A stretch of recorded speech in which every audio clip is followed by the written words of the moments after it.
Señor presidente, señorías, señora consejera. Mire, efectivamente, aquí hacemos discursos. Eso es lo que es un parlamento. Discursos y decisiones. Y votaciones.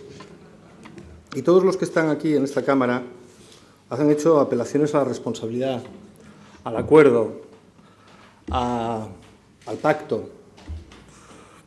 Y todos lo han hecho en discursos. Pero algunos hicimos alguna cosa más que discursos. Algunos firmamos acuerdos y firmamos pactos. Y lo hicimos hace año y medio, cuando seguramente el contexto no era nada favorable para hacerlo. Y le voy a leer, porque cuando usted ha pedido, oiga, es que esto es irreal, esto que plantean ustedes no es posible, no se puede hacer. El único presupuesto posible es el que plantea hoy aquí mi gobierno. Yo le digo que no. Yo le digo que no es el único presupuesto posible. Y lo digo además porque ustedes acordaron otro presupuesto con nosotros. Acordaron un conjunto de medidas y de baterías, un programa auténtico de gobierno que no está cumplido y que no se refleja en este presupuesto. Y mire, le voy a leer un párrafo.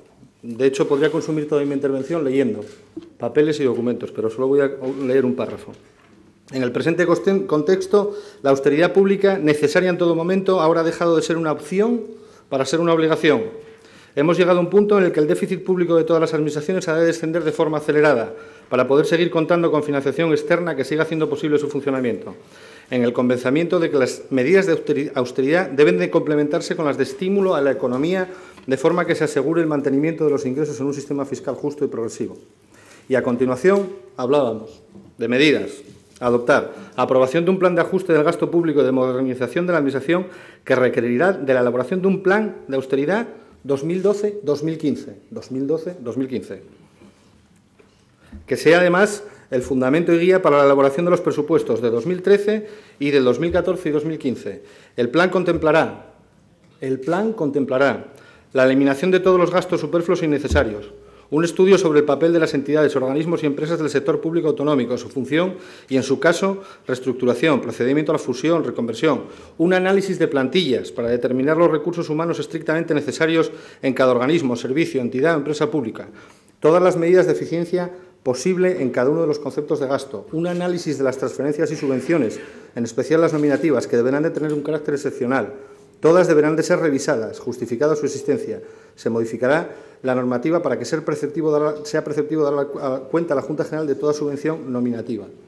Y puedo seguirle, porque en el apartado de medidas de apoyo a pymes y emprendedores también hay un plan, un auténtico plan de gobierno.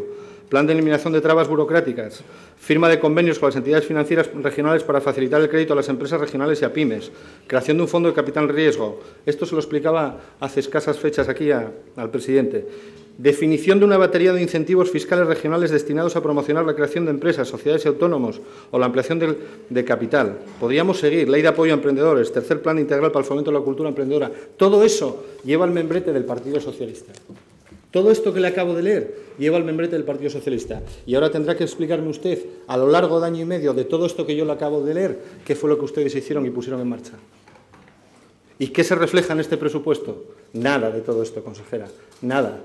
Por eso cuando yo hablo de continuismo y cuando yo hablo de puro inmovilismo, es que lo que ustedes habían pactado hace año y medio era precisamente un cambio, una reforma, una reestructuración, acometer decisiones estructurales, que son las que garantizan el que podamos disponer de los recursos futuros para esas inversiones y para ese gasto que necesitamos. Porque, mire, yo no le he hablado aquí de que usted no haga recurso a la deuda. De hecho, ese recurso a la deuda lo apoyamos. Y este irresponsable, este superficial y este inconsistente, que se parece casi a la derecha a Silvestrada, votó para que usted dispusiese de esos 72 millones de deuda a los que ha hecho referencia. Pero lo que nos importa a nosotros es a qué se destina la deuda. ¿A qué se destina la deuda? Y si la podemos pagar. Son las dos cosas que nos interesan. Si la podemos pagar y a qué se destina. Y si la podemos pagar, se lo decía antes, claro, si la podemos pagar, porque esto es un crecimiento progresivo. Y antes le decía, dentro de la clasificación funcional, la deuda, el servicio a la deuda, ocupa la tercera clasificación, el tercer nivel de gasto al que dedica este Gobierno. Y además Evidentemente, como esto responde a compromisos que hemos ido adquiriendo de financiación en el pasado, en el muy pasado, de los cuales ustedes son responsables, evidentemente esto también implicará obligaciones futuras que habrá que afrontar. Y yo le pregunté en la comisión y le vuelvo a preguntar ahora, ¿cuánto va a suponer en el futuro? ¿Cuánto va a suponer el servicio de la deuda en el 2015 y en el 2016? Porque lo tendrá que saber y eso va a seguir creciendo. Y por la parte del gasto es lo que nos importa. Y digo, si lo vamos a poder pagar, y no sé si lo vamos a poder pagar, o si lo vamos a poder pagar con recortes en los servicios públicos, en los servicios sociales, que ya se están produciendo, por cierto. Y además, con la incapacidad para destinar el dinero a que sea verdaderamente estímulo del tejido productivo. Y mire, el presupuesto del Servicio Público de Empleo queda en 75,4 millones, se reduce un 4,7% respecto al anterior. En lo que son las políticas de fomento de actividades de carácter económico y productivo, dedicamos un 0,4% menos que el año anterior, no más, que es lo que necesitábamos para salir de esta crisis y para que sea palanca de reactivación económica, sino menos. Además, todo lo que son las transferencias a los sectores productivos se reducen un 2%, con una significativa reducción en agricultura y ganadería. Si quiere, le hablo de los programas de promoción del comercio interior, el sector del comercio absolutamente golpeado, que vuelve a sufrir una reducción del 22%, en lo que es los programas de promoción económica. Y cuando hablamos de cambio de modelo productivo, de la necesidad de I+D+I, de inversión en las nuevas tecnologías, pues mire, desaparece del presupuesto el programa 542A, Innovación y Centros Tecnológicos, que contaba con 2,8 millones. Es verdad que se pasa alguna partida a otro gasto, pero al final el conjunto del dinero que se destina a I+D+I este año es inferior al del año pasado. Qué curioso. Y esa es la realidad, consejera. Esa es la realidad pura y dura de los números. Y cuando yo le hablo de la realidad, le hablo de una realidad que está constatada, plasmada y acreditada en un acuerdo donde había un programa de gobierno, el único que tuvo este gobierno, que ahora me parece que no lo tiene, más allá de la mera supervivencia, el único que tuvo este gobierno y que ustedes rompieron. Y mire, como decimos en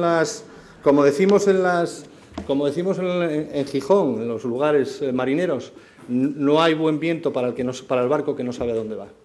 Ningún viento es bueno para el barco que no sabe a dónde va. Y yo creo que esa es la metáfora que mejor define a su gobierno en este momento.